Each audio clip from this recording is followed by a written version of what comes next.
సగర శంకరాభంలో సాగరాల గురించి ప్రస్తావిస్తున్న ఆలోచనతో విధానాన్ని అమలు చేయాలని, ఏదానికైనా కూడా ఆలోచనతో ముందుకు వెళ్ళాలని మంత్రి జూపల్లి కృష్ణారావు సభలో ప్రసంగించారు. ప్రతి విషయంలో కూడా ఆలోచన చేయాల్సిన అవసరం ఉంది.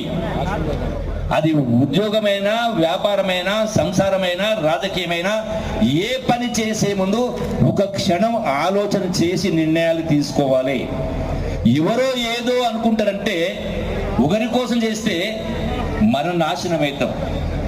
కాబట్టి ఆ సామాజిక చైతన్యం, ఆ ఆలోచనను స్ఫురించేటట్టుగా, ఆ చైతన్యం జరిగేటట్టుగా ఇటువంటి ఎన్నో రకాల సమావేశాలు జరగాల్సిన అవసరం ఉంది. కవులు, కళాకారులు, కవులు, మేధావులు కళానికి పదును పెట్టాల్సిన అవసరం ఉంది. ఎప్పటిదాకైతే విద్యలో రాణించలేమో, విద్య వ్యాప్తి చెందదో, విద్య అంటే అక్షర జ్ఞానం కాదు, క్వాలిటీ ఎడ్యుకేషన్. ఇలా ఎడ్యుకేషన్ అంటే అర్థం మారిపోయింది. మార్కులు, ర్యాంకులు, వ్యవహారం. మార్కులు తక్కువ వస్తే ఆత్మహత్య, ప్రేమించిన అమ్మాయి పెళ్లి చేసుకోకపోతే ఆత్మహత్య. ఇలా కొన్ని పేపర్లను చూస్తా ఉన్నా, అంటే చదవటానికి వీలు కానటువంటివి రకమైనటువంటి ఘోరాలు కనపడతా ఉన్నాయి. అంటే అటువంటి ఈనాడు మొత్తం కూడా అందరి విషయంలో ఆ ఆలోచన, దీంతో పాటుగా ఆ ఆలోచన కూడా చేయాల్సిన అవసరం ఉంది. ప్రభుత్వాల దృక్పథం కూడా మారాల్సిన అవసరం ఉంది.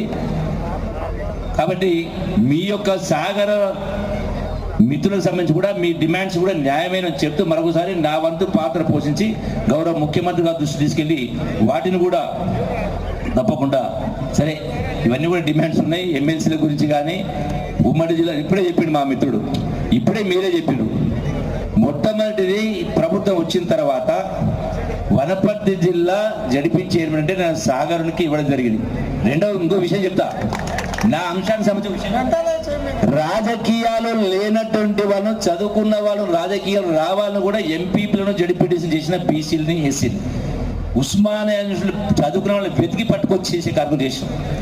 తప్పకుండా పేదవాళ్ళు ఒకటే ఆలోచన అనేది తప్పకుండా ఆ దిశగా ఆలోచన చేసి సాగరులైనా ఇతర బీసీలైనా అందరూ కూడా న్యాయం చేసే కార్యక్రమం. నేను కూడా ఓసీని కావచ్చు, కానీ ఆలోచన విధానం న్యాయం, ధర్మం, మంచి, చెడు అనేది కోణం తప్ప ఇంకో కోణం ఉండదని ఈ వేదిక ద్వారా మీ అందరికీ సవినయంగా విజ్ఞప్తి చేస్తూ, ఈ అవకాశం ఇచ్చినటువంటి మీ అందరు కూడా తప్పకుండా నేను ఒకటే చెప్పిన, మీరు ఇచ్చినటువంటి